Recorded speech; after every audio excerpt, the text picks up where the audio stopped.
இயக்குனரும் தமிழின் சிறந்த குணச்சித்திர நடிகர்களில் ஒருவரான மௌலி, தனது அடுத்த படத்தில் நடிகர் கமலை நடிக்க வைக்கப் போவதாக செய்திகள் வெளியாகியுள்ளன.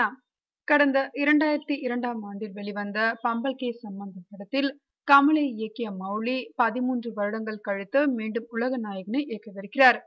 சமீபத்தில் இயக்குனர் மௌலி நடிகர் கமலை சந்தித்து புதிய படத்திற்கான கதை பற்றி விவாதித்ததாகவும், மௌலி கூறிய கதை பிடித்து போனதால் கமல் அவருடைய இயக்கத்தில் நடிக்க ஒப்புக்கொண்டிருப்பதாகவும் கூறப்படுகிறது.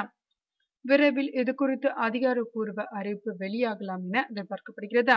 கமல் நடித்த பம்பல் கேஸ் சம்பந்தம் படத்தை போன்று இப்படமும் முழுக்க முழுக்க காமெடியாக இருக்குமா?